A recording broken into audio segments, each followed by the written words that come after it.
हरे राम राम राम हरे हरे, हरे कृष्ण कृष्ण कृष्ण हरे हरे। ब्रह्मानंदं परमसुखदं केवलं ज्ञानमूर्तिं द्वन्द्वातीतं गगनसदृशं तत्त्वमस्यादिलक्ष्यम् एकं नित्यं विमलं अचलं सर्वधी साक्षिभूतं भावातीतं त्रिगुणरहितं सद्गुरुं तं नमामि। नमामि सद्गुरो शान्तं सच्चिदानन्दविग्रहं पूर्णब्रह्मपरानन्दैशम् आनन्दीवल्लभं सद्गुरो सच्चिदानन्दं केवलं करुणाकरं ज्ञानयोगेश्वरं वन्दे ज्ञानदेवा पुनः पुनः। अलंकापुरी पुण्यभूमि पवित्र तिथे नांदतो ज्ञानराजा सुपात्र तया आठविता महापुण्यराशी। नमस्कार माझा सद्गुरु ज्ञानेश्वरांशी। सर्व संतांना वंदन, सद्गुरूंना वंदन, ज्ञानेश्वर माऊलींना वंदन, सर्व श्रोतांना वंदन। आणि आजच्या शिवगड अध्यात्म चॅरिटेबल ट्रस्टच्या ज्ञानेश्वरीच्या नित्य उपासनेला आपण प्रारंभ करतोय। कालच्या चिंतनामध्ये 8व्या अध्यायातील 88 नंबरच्या ओवीपर्यंतचा विचार आपण केला होता। आता आपण त्याच्या पुढे जाऊया। कवी पुराणम अनुशासितारम अनुअनियासम अनुस्मरेत सर्वस्य धातारम अचिंत्य रूपम आदित्यवर्णम तमसा परस्थात। असं वर्णन ज्याचं केलं जातं त्या दिव्य परमपुरुषाचा चिंतनाचा विषय माऊली मांडतात। आणि त्याच्यावरती भाष्य करताना तो कसा आहे, त्याची ओळख कशी आहे की ज्यामुळं मला साधनेला त्याला पाहता येईल त्या रूपामध्ये, असं वर्णन करायला चालू केलेलं आहे। ज्याला आकार नसतो, ज्याला जन्म नाही, ज्याला मरण नाही, ज्याचं असणं हे सतरूपानं सतत असतं, जे गगनापेक्षा आकाशापेक्षा पुराण आहे आणि अत्यंत लहानातलं लहान सूक्ष्माहून सूक्ष्म असल्यामुळं त्याच्या सन्निध्यात येलेल्या सगळ्या विश्वाचं चलनवलन तोच करतो।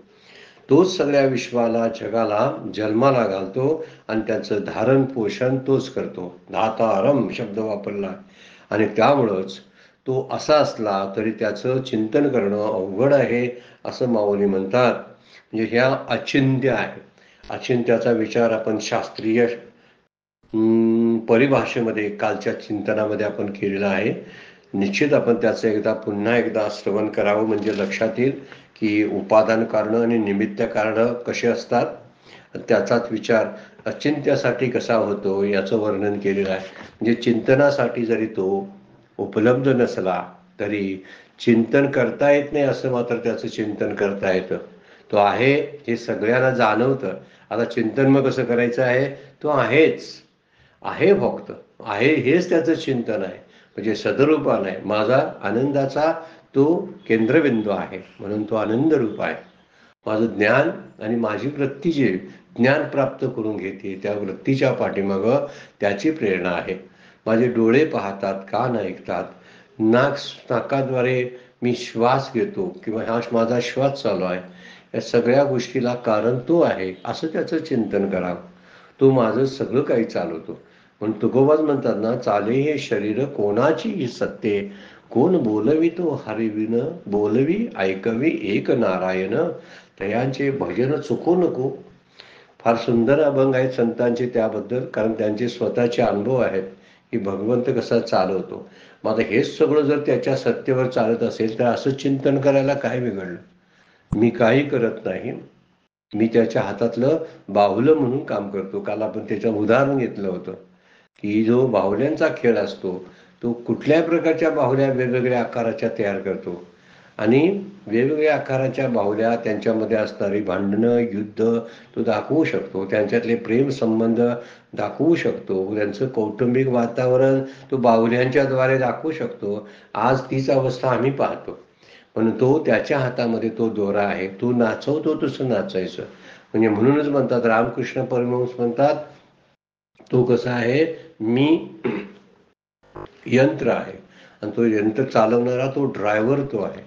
मी गाडी आहे आणि तो ड्रायव्हर आहे।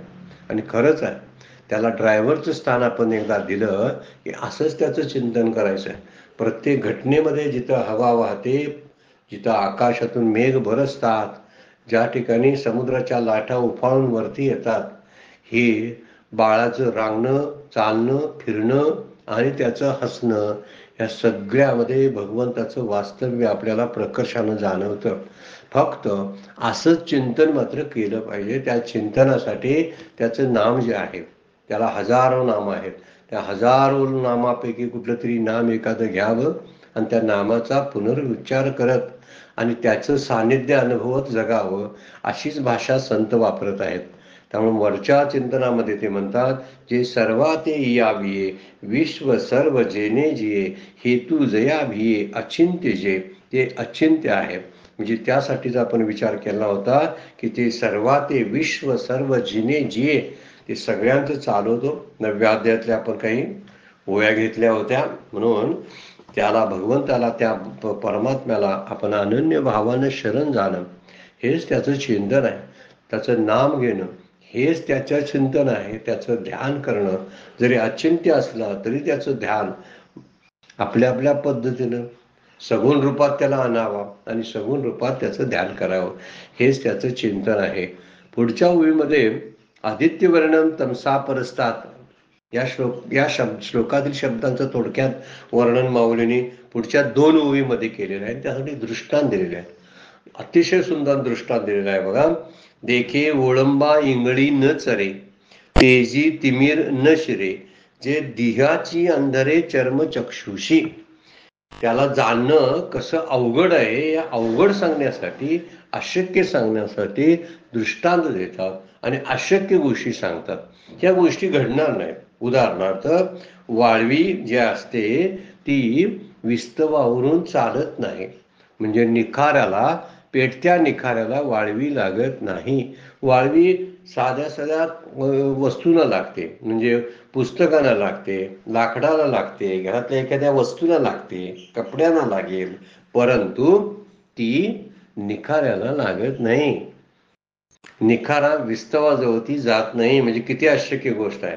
जसं इंगळी जी आहे, म्हणजे इंगळी म्हणजे वाळवी जी आहे, ओळंबा इंगळी न चरे, वाळवी जी आहे ती विस्तावरून चालत नाही. एक. दुसरा अवघड, तेही तिमीर न शिरे, म्हणजे प्रकाशात अंधार शिरत नाही. ही एक कठीण गोष्ट सांगितलेली आहे.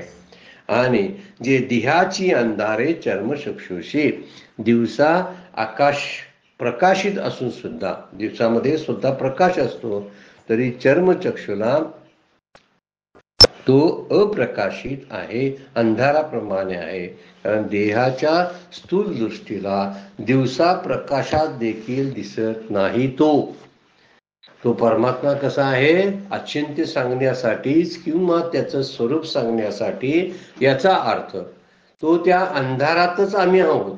अंधाराच्या पलीकडे तमसा परस्तात, तो अंधाराच्या पलीकडे आहे हे सांगण्यासाठी ते म्हणतात, दिवसा प्रकाश असून सुद्धा चर्मचक्षुला म्हणजे साध्या डोळ्यांना, चर्म म्हणजे चांबड्याचा चक्षुला, साध्या डोळ्यांना अंधाराचाच भास होतो. आणि देहाच्या स्थूल दृष्टीला ही दृष्टी जी आहे दिवसा प्रकाशात देखील दिसत नाही. याचा अर्थ असा होतो, थोडंसं कठीण वाटतंय ऐकताना, अज्ञानी लोकांना तो या साध्या चर्मचक्षुनी दिसत नाही. तो प्रकाशित आहे तरी सुद्धा दिसत नाही. म्हणजे तो अंधारात नाही, तो अंधाराच्या पलीकडे आहे. आणि अंधार कसला, अज्ञानाच्या अंधाराच्या पलीकडे तो आहे. म्हणून तमसा परस्तात शब्द वापरलेला आहे. आणि म्हणून 2 दृष्टांत दिले. इंगळी जी असते, काय म्हणतो आपण, वाळवी जी असते, ती इंगळाला त्याच्यावरून चालू शकत नाही, निखाऱ्यावर जाऊ शकत नाही, किंवा प्रकाशामध्ये अंधार बसू शकत नाही. हे जितकं कठीण आहे तितकं सामान्य चर्मचक्षुनी त्याचा अनुमान करता येत नाही, त्याचा तर्क करता येत नाही. असा सर्वसाधारण या ओवीचा अर्थ आहे. आपले डोळे सर्वसामान्य आहेत. आपली दृष्टी ही प्रापंचिक दृष्टी आहे, सांसारिक दृष्टी आहे, मोहानं ग्रस्त झालेली दृष्टी आहे. त्यामुळं आपल्या दृष्टीत जसं असतं तसंच आपल्या सृष्टी दिसत असते. आपल्या अंतःकरणात जी वृत्ती असते तसंच आपल्याला बाहेर दिसत असतं. त्यामुळं मी जीव रूपाने मला संसारच दिसतो सगळा. आणि फक्त ज्ञानी पुरुष जे आहे त्या ज्ञानी पुरुषांना मात्र त्या अंधाराच्या पलीकडे असलेला हा प्रकाश रूप परमात्मा आहे त्याचं ज्ञान होत असतं. म्हणून इथं म्हणलंय चर्मचक्षुषी जे देहाची अंधारे, म्हणजे दिवसा सुद्धा त्यांना अंधार असतो. म्हणजे जीवाला अंधार का असतो? अज्ञानाचा. अंधार शब्दाचा अर्थ हा सूर्याच्या प्रकाशाबद्दल बोललेले नाहीत बरं का, ते असलेल्या भौतिक सूर्याबद्दल बोलत नाहीत माऊली. तर जो ज्ञान सूर्य आहे तो ज्ञान सूर्याचा प्रकाश या सामान्य जीवांना दिसत नाही, कारण ते अंधाराच्या अज्ञानाच्या अंधकाराच्या पलीकडे जायला तयारच नसतात, मोहग्रस्त असतात, विषय लालशी असतात. आणि त्यामुळं त्या सुखाच्या विषय सुखाच्या पलीकडं त्यांना एक वेगळं मोठं सुख आहे याची जाणीवच नसते. जसं अशक्य त्यांच्यासाठी आहे, जीवासाठी ही गोष्ट फार अशक्य आहे. जसे विस्तवावरून निखाऱ्यावरून आपली वाळवी जाऊ शकत नाही, वाळवी निखाऱ्याला लागू शकत नाही, किंवा प्रकाशामध्ये अंधार शिरू शकत नाही, तशी स्थिती आहे. म्हणून विस्तवात कधीच वाळवी जात नाही आणि प्रकाशात अंधार शिरणं अशक्य. दोन दृष्टांत दिले बघा. तसं या चर्मचक्षुनी, साध्या चक्षुनी भगवंताला पाहणं अशक्य. अशक्य सांगण्यासाठी दोन दृष्टांत दिलेले आहेत माऊलीने. त्यामुळं जसे अज्ञानी जीवाला या ब्रह्मस्वरूपाचा अंदाज सुद्धा लागत नाही. देव आहे बाबा, तो असा असं तरी आहे, मला काही दिसला नाही पण असावा, असा सुद्धा अंदाज त्याला नसतो. पण ज्ञानी पुरुषाला तो प्रकट रूपानं दिसत असतो. स्वामी विवेकानंद जेव्हा आपल्या रामकृष्ण परमहंसांच्याकडं गुरूंच्याकडे गेले आणि म्हटले मला देव पाहायचा आहे, आणि तो देव आहे काय, तर ते म्हणले आहे. तुम्हाला दिसतोय काय? तुझ्यापेक्षा सुद्धा स्पष्ट मला दिसतो म्हणले ते. तू आता जो मला दिसतोस ना देहानं, तुझ्यापेक्षा स्पष्ट दिसतो. हे वाक्य त्याचा अर्थ काय होतो की ते त्या अंधाराच्या पलीकडे पाहत होते. म्हणून रामकृष्ण परमहंसांना या भगवंताची दर्शन त्याला झालेलं होतं. सगळ्या संतांचा असाच अनुभव आहे. त्यांना दिसतं, आम्हाला कळत नाही. त्यांचे विचार हे त्या पलीकडे प्रपंचाच्या पलीकडे असतात आणि आपले विचार प्रपंचातच फिरत फिरत फिरत असतात. आणि म्हणून म्हणलेलं आहे अज्ञानी जीवाला फक्त खाणं, बोलणं, ऐकणं, जेवणं, कपडे घालणं, फिरणं या पलीकडं काहीही जाणत नाहीत ते. म्हणून त्यांच्यासाठी अज्ञानाचा अंधकार आहे. पण भगवंत या अज्ञान अंधकाराच्या पलीकडे राहतो. त्यामुळे सूर्याप्रमाणे प्रकाश असा जो शब्द वापरलेला आहे ती कदाचित ही उपमा सुद्धा कमी पडते. सूर्याची उपमा कमी पडते. कारण कशाबद्दल तर सूर्यप्रकाश हा भौतिक आणि पाच भौतिक कार्य म्हणून दिसतो. हे पंचमहाभूताचं कार्य आहे. सूर्य हा सुद्धा पंचमहाभूतात्मक सृष्टीतला आहे, प्रकृतीतला आहे. आणि प्रकृती तरी पंचमहाभूतापासूनच आहे, 3 गुणापासून बनलेली. त्यामुळं सूर्याचा प्रकाश जो आहे तो लौकिकच आहे, अलौकिक नाही. भगवंताच्या प्रेरणेने तो प्रकाशतो, परंतु तो मात्र लौकिकच आहे. म्हणून परमात्माचा प्रकाश मात्र कसा आहे? अलौकिक. ते आपले हे चर्मचक्षु म्हणजे हे साधे डोळे आहेत ना, ते उपयोगाला पडत नाही. त्यासाठी विशेष अशी दृष्टी प्राप्त करून घ्यावी लागते.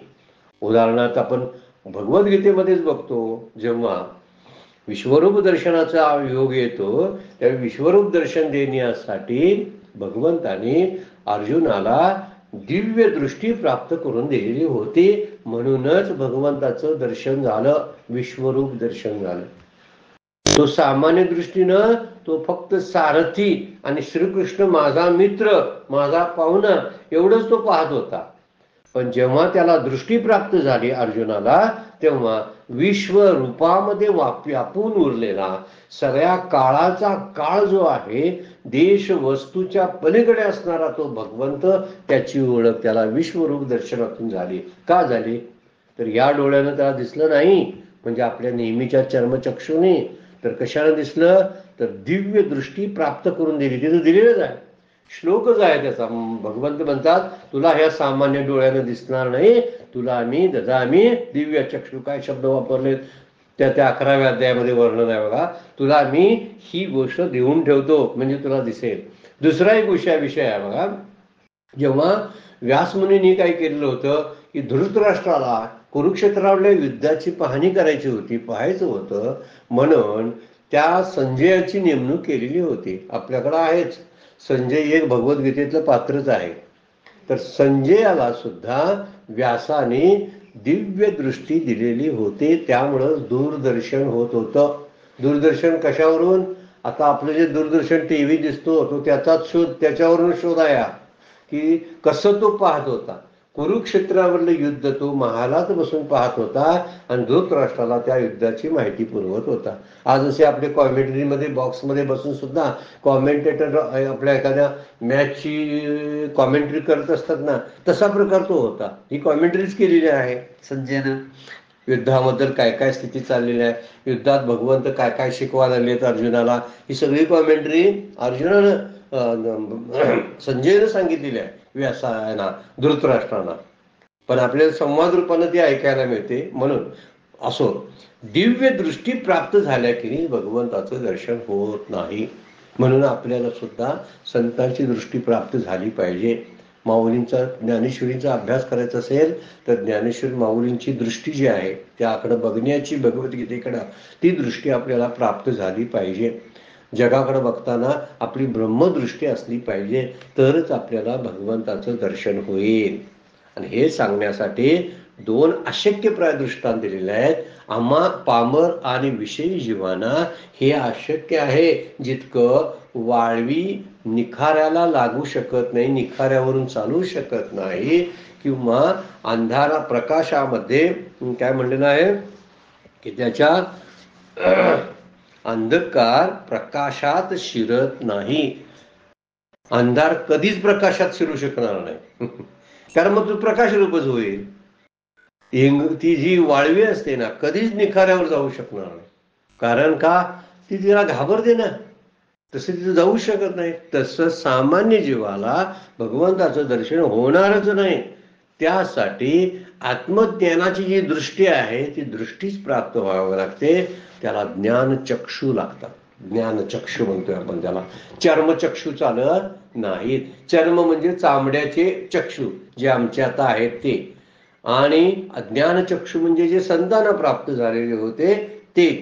म्हणून त्यासाठी म्हणतात, त्यासाठी ज्ञानचक्षू असायला पाहिजे. एक उदाहरण, सोपं उदाहरण आहे बघा, आपल्या बाराखडीतलं उदाहरण आहे. अ पासून ज्ञेपर्यंतची आपली एक वर्णमाला आहे, मराठीमधली वर्णमाला. अ पासून ज्ञेपर्यंतची आहे, परंतु त्याला अ पासून क्षपर्यंत जर विचार केला, अ पासून क्षपर्यंत, तर त्याला काय म्हणायचं, दोन्ही शब्द एकत्र केले की अक्ष होतं. अक्ष म्हणजे डोळा, अक्ष म्हणजे काय, चक्षु. अक्ष शब्दाचा अर्थ काय आहे, डोळा. म्हणून अक्ष म्हणून अ ते क्षपर्यंत जे आहे ती आपल्या डोळ्याची सृष्टी आहे. आपली जी भौतिक डोळा आहेत ना, त्या भौतिक डोळ्याची सृष्टी आहे. जर खरंच ज्ञान प्राप्त करायचं असेल तर हे क्षच्या पलीकडे जावं लागेल, म्हणजे ज्ञेच आहे. क्षच्या पलीकडे ज्ञे आहे. ज्ञे म्हणजे ज्ञान. एकाने चांगला उदाहरण दिलेलं आहे बघा. आपली दृष्टी आहे ती अ पासून क्षपर्यंत म्हणजे अक्षामध्ये आहे, आणि या ज्ञानी पुरुषांची दृष्टी अ पासून ज्ञेपर्यंत आहे. म्हणजे ज्ञे म्हणजे ज्ञान प्राप्त करणारी ती दृष्टी आहे. आपली मात्र कशी आहे, अ ते क्ष म्हणजे जगाचं ज्ञान मिळवणारी आहे. हे दुरुस्त करायचं, ते दुरुस्त करायचं, नोकरीतलं ज्ञान, व्यापारातलं ज्ञान, शेतीतलं ज्ञान, खावावं जेवावं, कपडे कुठले कुठले कलर वापरावेत, घरात काय काय आणावं, हे जे ज्ञान आहे ना, हे सगळं लौकिक ज्ञान जे आहे ते अक्षमध्ये बसतं.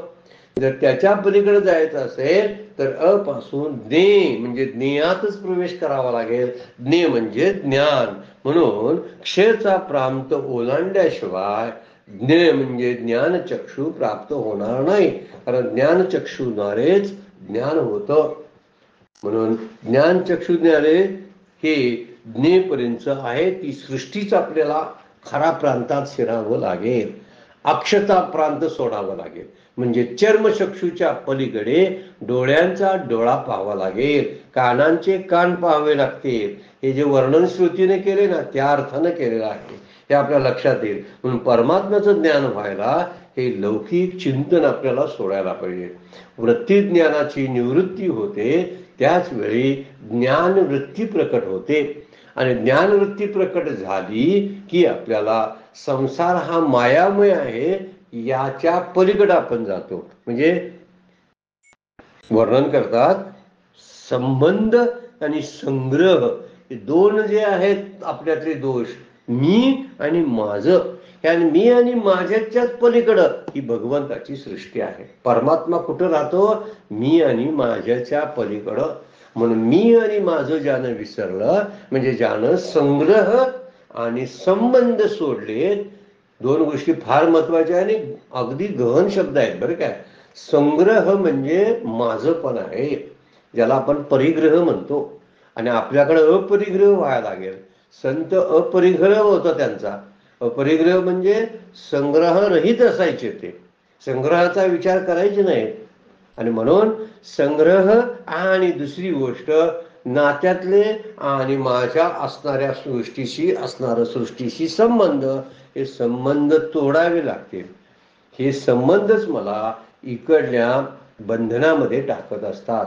पण हे बंधन जर काढायचं असेल तर संग्रह आणि संबंध सोडून मी आणि माझ्याच्या पलीकडची जी दृष्टी आहे ती दृष्टी मला प्राप्त व्हावी लागेल. कठीण आहे म्हणतात माऊली, कारण जसं वाळवीला तो निखारा उल्लंघन करणं कठीण आहे, किंवा आपण म्हणतो अंधकार प्रकाशात शिरत नाही, जे कसं कठीण आहे, तसंच ते जीवाला कठीण आहे. पण त्यासाठी मार्ग आहे की तो आपण पलीकडं, जे माझे विकार जे आहेत त्या विकारांच्या पलीकडं परमात्मा आहे, कारण तो विकार रहित आहे, निर्विकार आहे. तुकोबा म्हणतात, काम क्रोधाचे पर्वत अलीकडे, राहिला अनंत पलीकडे. पलीकडे म्हणजे कशाच्या पलीकडं? अलीकडं पलीकडं भाषा ही सापेक्षतेनं जरी वापरलेली असली तरी सुद्धा आपल्या दृष्टीनं महत्वाचे आहे. जोपर्यंत आपण विकारात आहोत, जोपर्यंत आपण विषय भोगामध्ये आहोत, तोपर्यंत आपल्याला भगवंताचं जाणीव होणार नाही, परमात्म्याचं ज्ञान होणार नाही, कळणार पण नाही. जोपर्यंत आपण यामध्येच वावरत असतो तोपर्यंत ते कळत नाही. जोपर्यंत आपण विषयाच्या भोगामध्ये रत असतो तोपर्यंत ज्ञानेश्वरी सुद्धा कळत नाही बरं काय. ज्ञानेश्वरीतल्या ओव्यांचं स्पष्टीकरण सुद्धा असतं, ते आम्हाला कळत नाही. त्याचं कारण आहे अजूनही आपण संसाराच्या भोगामध्ये गुंतलेलो असतो. म्हणून खरं चिंतन ज्ञानोबांचं मनोगत आहे, शास्त्राचं मनोगत आहे. हे जाणायला सुद्धा आपण त्यामध्ये घुसावं लागेल. त्यासाठी इकडली कनेक्शन्स आहेत आपली, ती तोडावी लागतील. नाहीतर मग ते अशक्य आहे. ज्ञानेश्वर माऊली म्हणतात, माझ्या चर्मचक्षुला ते अशक्य आहे, आपण तिथपर्यंत पोहोचूच शकत नाही. ह्यासाठी विचार सांगितलेला आहे. यातला मधला मार्ग जो आहे तो काढून टाकला पाहिजे. म्हणजे तो प्रांत आहे, ती भिंत आहे, ही परिच्छिन्नता सोडली पाहिजे आणि आपण मग तिकडं जायला पाहिजे. म्हणजे आपण जमिनीवरून बाहेर पडतो त्याच वेळी आपण एखाद्याच्या प्रवासामध्ये बाहेर पडत असतो. म्हणजे आपलं घर सोडल्याशिवाय पुढचा प्रवास आपल्याला कसा कळेल सांगा. माझ्या घरातून मला पंढरपूरच्या देवाचं दर्शन टीव्हीवरनं होईल, पण प्रत्यक्षात पाहायचं असेल तर मला पंढरपुरातच जावं लागेल. पंढरपुरात जायचं असेल तर मला घर सोडावं लागेल. तशीच परिस्थिती आहे. मला चर्मचक्षूच्या पलीकडे दिसायचं असेल ना तर या चर्मचक्षूवर अवलंबून राहता कामा नये, मला ज्ञानचक्षूंचा वापर करावा लागेल. ही गोष्ट या ओवीमधून माऊली सांगतात. कठीण का आहे जीवाला? तर कठीण यासाठी आहे की तो भोगामध्ये आणि मोहामध्ये फसलेला जीव आहे. त्यामुळं विकार रहित झाल्याशिवाय त्याला ही दृष्टी प्राप्त होणार नाही. म्हणून ज्ञानदृष्टीसाठी प्रयत्न केला पाहिजे.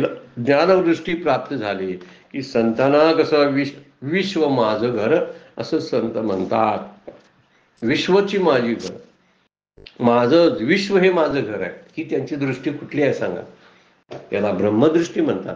ही ब्रह्मदृष्टी एकदा प्राप्त झाली की आपल्याला भगवंताचं दर्शन होतं. असं माऊलींना सांगण्यासाठी माऊली म्हणतात, जसं हे अशक्य आहे तसं जीवाला हा संसार सागर पार करणं फार अवघड आहे. कारण देवी हशा गुणमयी मम माया दुरुतया मामेव ये प्रपंचते माया मेतांतरंती. ते 7वा अध्याय आपल्याला सांगतो की इथं कोण तरुण जातात? जे सर्व भावे मज भजले तया ऐलीची थडी सरले मायाजाळ. मध्ये मायाजाळाचा प्रवास ओलांडावा लागतो. मायाजाळाचा मध्ये असणारा जो टप्पा आहे तो ओलांडणं सर्वसामान्य जीवाला शक्य नाही. जसं वाळवीला निखाऱ्यात जाणं शक्य नाही, जसं अंधकार जो आहे तो प्रकाशात शिरू शकत नाही, तसा विषय भोगानं लिप्त झालेला जीव भगवंताला जाणू शकत नाही. एवढं सांगायचं आहे माऊलीनं यातून. 89 ओवीचं दृष्टांत त्यासाठी आहे. परत एक आणि तसाच दृष्टांत बघा. सुसडा सूर्यकर्णांच्या राशी, जो नित्य उदोज्ञानी याशी, अस्तमानाचे जयाशी आडनाव नाही. आडनाव नाही म्हणजे नावच नाही, तो कधीही आडनाव देखील नाही, म्हणजे त्याचं नाव सुद्धा काढत नाही. सुसडा सूर्यकिरणांच्या राशी शब्द वापरलेला आहे. सुसडा म्हणजे इथं शुद्ध सूर्यकिरणांच्या राशीप्रमाणे लख प्रकाश देणारं चैतन्य आहे. सूर्यकणांच्या राशी तो कसा आहे? शुद्ध. सुसडा म्हणजे साफ शुद्ध केलेलं धान्य. सुसडा म्हणून धान्याच्या जशा राशी असतात तशा इथं कुठल्या राशी आहेत? सूर्यकणांच्या राशी. कसल्या? शुद्ध. सुसडा म्हणजे शुद्ध केलेलं जे धान्य असतं ना, त्या धान्याला सुसडा म्हणतात. तर इथं मात्र धान्य शब्दानं अर्थानं वापरलेलं नाही. दृष्टांत दिलाय की शुद्ध सूर्यकिरणांच्या राशीप्रमाणे लख प्रकाश देणारे ते चैतन्य आहे. ते कसं आहे? जो नित्य उदोज्ञानी अशी, तो नेहमी उदित झालेला, प्रकट झालेला असतो ज्ञानी लोकांसाठी. आमच्यासाठी तो बाजूला असतो, दिसत नाही, पण त्यांच्यासाठी नित्य असतो, म्हणजे प्रकट असतो. ज्ञानासाठी तो नित्य असतो, अप्रोक्ष आहे, सतत प्रकाश रूप आहे. कारण सूर्याला कधीच अंधार माहीत नसतो, तसा ज्ञानाला अज्ञान माहीत नसतं. ज्ञानी पुरुषाला अज्ञानाचा, दुःखाचा स्पर्श सुद्धा होत नाही. का? तर त्याने नेहमी ते सुखात असतात, ते आनंदरूप असतात, ते सुखरूप असतात, म्हणून त्यांना दुःखाचा आणि अज्ञानाचा स्पर्श होत नाही. सूर्याला जसा अंधार माहीत नसतो. आपण माहित आहे का सूर्याला? सांगा. त्याला सांगितलं काल भयंकर आमच्याकडे अंधार होता, तुला बघितलं असेल तू? तो म्हणजे मला काय माहिती नाही. कारण तो जिथं असतो तिथं प्रकाशच असतो. तसं ज्ञानी पुरुष जिथं असतो तिथे ज्ञान आणि आनंद ठरलेलेच आहेत, ते कुठं जातच नाहीत. म्हणून सूर्याला कधीच अंधार माहीत नसतो, म्हणून ज्ञानाला अज्ञान कधी जाणवत नाही. सतत प्रकाश रूप असल्यामुळं त्याला मावळणं हा शब्दच नाही. सूर्य कधी मावळतोय काय? पण कुणाच्या दृष्टीनं? जे पृथ्वीवर लोक राहतात त्यांच्या दृष्टीनं राहतात. म्हणजे संसारात आहेत त्यांच्या दृष्टीनं काय आहे? अज्ञान आहे. सांगायचा मुद्दा बघा, हे अज्ञान का आहे? हा अंधकार तमसा परस्तात शब्द वापरलाय. तमसा परस्तात म्हणजे अज्ञान अंधकाराच्या पलीकडे तो राहतो, काम क्रोधाच्या पर्वताच्या पलीकडे तो राहतो. पण हे ओलांडणं आपलं काम आहे ना, आणि म्हणून म्हणलेलं आहे सतत प्रकाश रूप असलेलं मावळणे हा शब्द सुद्धा त्याला माहित नाही. त्याचे आडनाव अस्तमानाचे जयाशी आडनाव नाही. अस्तमानाचे म्हणजे त्याचा अस्त होण्याचं नाव सुद्धा त्याला माहिती नाही. आडनाव नाही म्हणजे तो शब्द जाणत नाही. उदय हा शब्दही नाही. मग बघा, जर अस्त होणं हा शब्द जर त्याच्या दृष्टीने नसेल तर उदय असा शब्द जर त्याला का असेल सांगा? मी उगवलो असं त्याला वाटत असेल का कधी? नाही, कारण तो तिथंच आहे ना सारखा. उगवलं कसं वाटेल? तसा मी मग उगवलं असं वाटत नाही, तर मी मावळलो असा शब्द तरी त्याच्या आठवणत असेल का? नाही. म्हणून अस्तमानाची जयाशी आडनाव नाही. आडनाव नाही म्हणजे काय? ही गोष्ट त्याच्या खीज गणतीत सुद्धा नाही, तो विचारतच नाही करत त्यांना. सुंदर उदाहरण माऊलीने दिलेलं आहे. अस्तमानाची जयाशी आडनाव नाही. एक सुसडा शब्द वापरलेला आहे. पूर्वीचे सुसडा सडलेलं धान्य जे असतं ना, ज्यांची टरफलं काढलेली असतात, असं टरफल काढलेलं असं धान्य असतं, यासाठी हा सुसडा शब्द वापरलेला आहे. चांगलं कोंडारहित स्वच्छ निवडलेलं धान्य याला सुसडा म्हणतात. म्हणून सूर्याच्या किरणांना ती उपमा माऊलीने दिलेली आहे. निवडलेल्या धान्याची जशी टरफलं काढून धान्य निवडलेलं असतं, स्वच्छ केलेलं असतं, तसं या सूर्यकिरणांच्या राशी ज्या आहेत त्याचा लख प्रकाश, चैतन्याचा लख प्रकाश सगळीकडे पडलेला असताना सुद्धा, जसा आंधळ्याला सूर्य दुपारचा सूर्य सुद्धा अंधकारच वाटत असतो, आंधळ्यासाठी सूर्य काय असतोय काय सांगा बघू? तसं अज्ञानी लोकांसाठी हा अज्ञान सूर्य लपलेलाच असतो. पण त्याच्या दृष्टीने विचार केला तर, ज्ञानाच्या दृष्टीने विचार केला तर त्याला अस्तमानाचे आडनावही नाही. म्हणून इथं सुसडा शब्द या शुद्ध असलेल्या प्रकाशरूप सूर्यकिरणांच्या राशी यासाठी वापरेल, कारण त्याच्यावर धान्यावरली जशी टर्पण काढली जातात तसा हा आवरण रहित आहे, म्हणून तो अप्रक्ष रूपाने कळतो. मूढ आणि अज्ञानी जीव जे आहेत ते स्वरूपास पाहू शकत नाहीत. आम्ही बहुतेक आम्ही मूढ आहोत, अज्ञानी आहोत, त्यामुळं आपल्याला दुःख वाटायला आलेलं आहे. आपण जर ही मूढत्व काढून टाकलं, आपला अज्ञानी पण जर बाजूला काढलं, तर आपण सुखाचेच भागीदार आहोत, खरे सुखाचे अधिकारी आपण आहोत. इतर जीवांना हा सुखाचा लाभ येणं होणार नाही, त्यांना कळणारही नाही सुख काय असतं. आत्मसुखात आत्मसुख काय असतं हे कळणारच नाही इतर जीवाला. पण मनुष्य देहामध्ये आत्मसुखाचा लाभ घेता येतो. परंतु अज्ञानी जर असेल तर त्या अज्ञानीने मूढ असतील जीव, ते स्वरूपाला पाहू शकत नाहीत. आणि ज्ञानाची दृष्टी जी असते ते दृश्याच्या पलीकडे असते. कारण दृश्याचा अवेर केल्याशिवाय ते ते तत्व अव्यक्त तत्वाचा अंदाज सुद्धा येणार नाही. दृश्याचा अवेरच करावा लागेल. माझ्यासमोर घडणाऱ्या घटना मला बाजूला करून जाव्या लागतील. शेवाळ बाजूला केल्याशिवाय शुद्ध पाणी कळणार नाही. ढग बाजूला झाल्याशिवाय सूर्य दिसणार नाही. तसं हे सगळं अज्ञान आणि दृश्य पसारा जो आहे, नाती गोती संबंध, मी माझं काम क्रोधादी विकार, देहासंबंधीची आसक्ती, हे सगळा पसारा बाजूला केल्याशिवाय मला या ज्ञान सूर्याचं म्हणजे चैतन्याचं दर्शन होणार नाही. कारण ज्ञानाची दृष्टी कशी असते, ती दृश्याच्या पलीकडे असते, म्हणून त्यांना त्याचं ज्ञान होतं. आम्ही दृश्य पाहतो, त्यामुळं आपल्याला दृश्याच्या पाठीमागं असलेल्या भगवंताचं दर्शन होत नाही. ही मुख्य गोष्ट माऊली सांगतात. म्हणून एक अपरोक्ष अनुभूतीमध्ये एक श्लोक आहे, त्याचा अर्थ फार सुंदर वाटतो बघा. आचार्य अपरोक्ष अनुभूतीमध्ये म्हणतात, दृष्टी ज्ञानमय करून जग ब्रह्ममय आहे हे पाहणे तीच खरी दृष्टी आहे. खरी दृष्टी कशाला म्हणायची, की ही दृष्टी सगळी ज्ञानमय केली पाहिजे. आणि दृष्टी एकदा ज्ञानमय झाली की जग ब्रह्ममय आहे, ब्रह्मरूप आहे, असं जी दृष्टी पाहते तीच खरी दृष्टी. आमची दृष्टी काय असते, फक्त दोष पाहते, दुसऱ्यांच्यातले दोष पाहते, दुसऱ्यांच्यातल्या उणिवा पाहते. किंवा म्हणून आचार्य म्हणतात, केवळ नासाग्राकडे पाहणारी दृष्टी तिचा उपयोग नाही.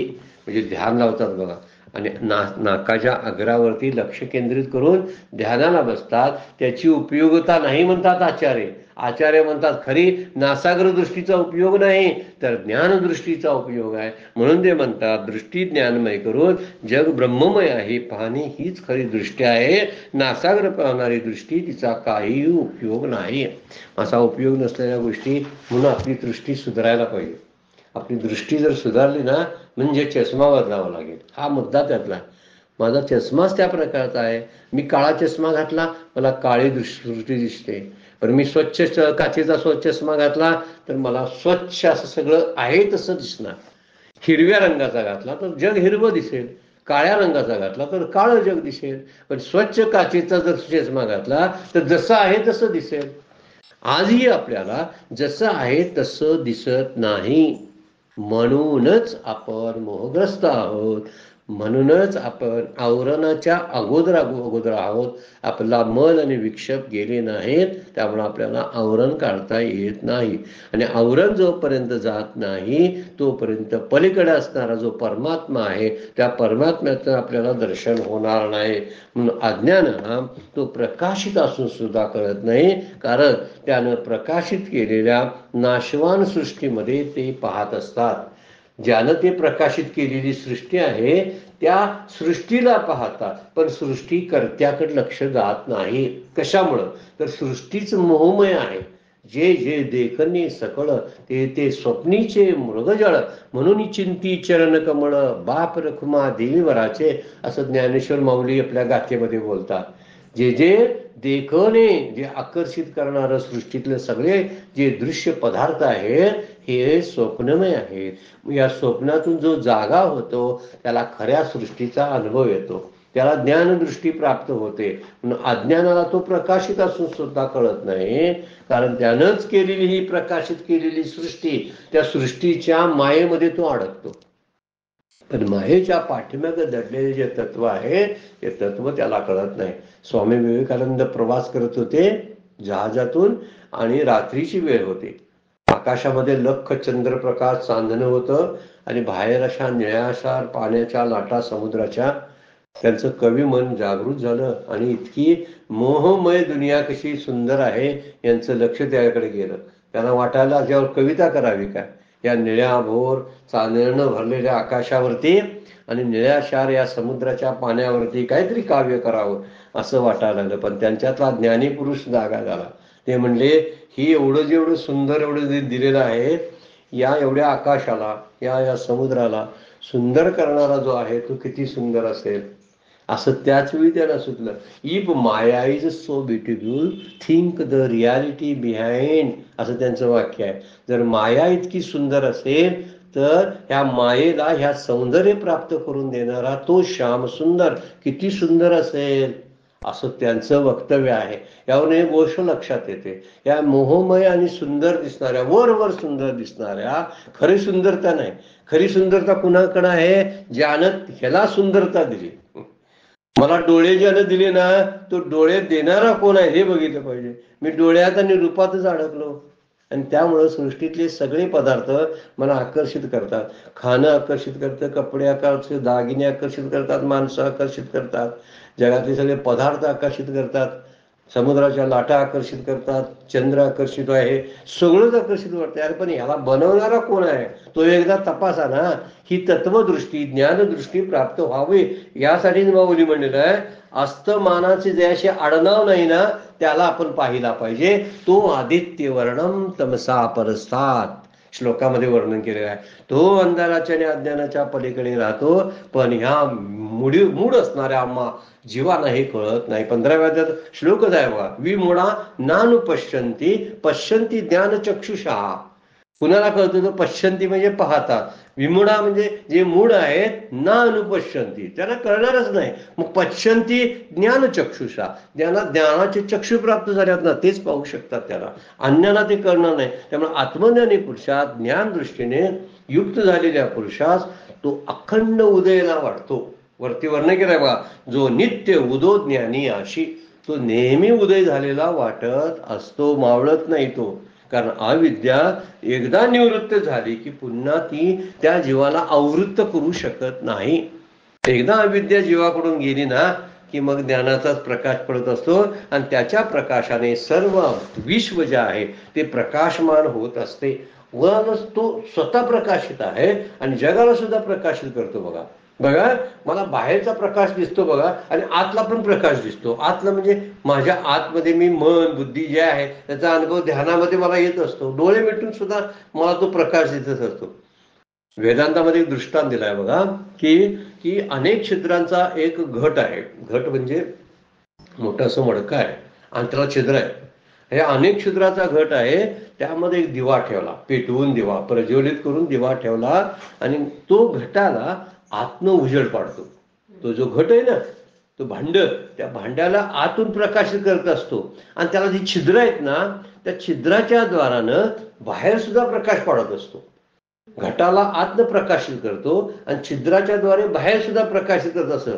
तसं हा दृष्टांत जर समजला असेल तर तसं देहातलं जे आतलं जे चैतन्य जे आहे ते चैतन्य प्रकाश जो आहे तो अंतःकरण वृत्ती प्रकाशित तरी करतोच. आतल्या मन बुद्धी चित्त यांना प्रकाशित करतोच, पण इंद्रियांच्या द्वारे बाहेर येतो आणि सर्व विश्वाला प्रकाशित करतो.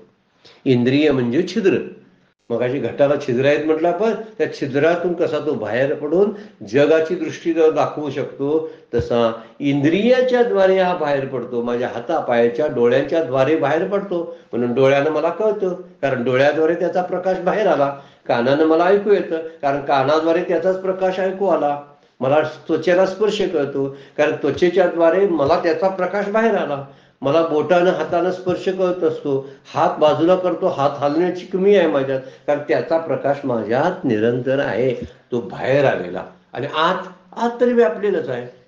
जसा त्या घटाला आतून तो दिवा प्रकाशित करतो आणि छिद्राच्या द्वारे बाहेरचं सुद्धा प्रकाशन करतो, तसं आतलं जे चैतन्य जे आहे देहामधलं ते चैतन्य आत तरी प्रकाश पाडतं, पण छिद्राच्या म्हणजे इंद्रियांच्या द्वारे पंच ज्ञानेंद्रिय पंच कर्मेंद्रियांच्या द्वारे त्यातून ह्या देह नावाच्या घटातून बाहेर येऊन आपल्याला बाहेरचं ज्ञान देण्याचं काम करत असतं. म्हणूनच आपल्याला सर्व विषयांचं ज्ञान कळतं. खुर्ची आहे, मोबाईल आहे असं कळतं, कारण आतला घटामधला दीप प्रज्वलित आहे. म्हणजे आत्मप्रकाश आत्मदीप जो आहे तो तेवत आहे. आत्मदीप जो आत्म्याचा नंदादीप आहे तो त्या हृदयाच्या गुह्यामध्ये त्या घटामध्ये तेवतो आहे. पण छिद्र आहेत म्हणून बरं आहे, म्हणून बाहेर ते मला कळतं, फक्त आतलंच कळलं असतं. पण बऱ्याच वेळा ही दृष्टी जी आहे ही दृष्टी परतवून घेतली तर इंद्रियांना झाकून टाकलं. इंद्रिया देऊनी कवाड हृदय भोगे असं माऊली म्हणतात. इंद्रियांची दारं जर बंद केली तर आपलाच आतल्याच प्रकाशाची आपल्याला जाणीव व्हायला लागेल. म्हणून सर्वांना विषयांचं ज्ञान होतं ते या प्रकाशामुळे, कारण तो अज्ञान आणि अंधकाराच्या पलीकडे आहे. माऊली बोलतात तो अज्ञानात राहत नाही, त्यामुळे ज्ञानी पण अज्ञानाच्या पलीकडे असतो. तो दुःखात राहत नाही, त्यामुळं तो ज्ञानी सुद्धा आनंद रूप असतो. ह्या सगळ्या गोष्टीचा विचार माऊलींनी या 2 ओळी दृष्टांच्या द्वारे स्पष्ट केलेला आहे. पण मूढ असतात ना जीव, त्या मूढ जीवांना वाळवीचं उदाहरण दिलेलं आहे. मूढ जीवांना अंधाराचं उदाहरण दिलेलं आहे माऊलींनी पहिल्या 89 नंबरच्या ओळीमध्ये. पण इथं ज्ञानी पुरुषाला अस्तमानाचे अणनाव नाही, कारण जो नित्य उदो ज्ञानी याशी ते आत्मप्रकाश जो आहे तो ज्ञान्यांसाठी सतत असतो, आमच्यासाठी नसतोच. आम्हाला हा फक्त लौकिक प्रकाश सूर्याचा कळतो, पण अलौकिक सूर्याला प्रकाश पुरवणारा जो आहे त्याचं ज्ञान आपल्याला झालेलं नसतं. माऊलींनी शांत दृष्टांत देऊन स्पष्टीकरण केलेलं आहे. या 9व्या श्लोकावर जर असणारा जर माऊलींच्या ओव्या ज्या आहेत त्या आपण पाहिलेल्या आहेत. पुढच्या चिंतनामध्ये आपण 10वा श्लोक चालू करणार आहोत. आजची सेवा सद्गुरूंच्या चरणी, भगवान ज्ञानेश्वरांच्या चरणी अर्पण करूया आणि विराम घेऊया. पुंडलीक वरदा हरी विठ्ठल, श्री ज्ञानदेव तुकाराम. विठ्ठल विठ्ठल विठ्ठल विठ्ठल विठ्ठल विठ्ठल विठ्ठल विठ्ठल.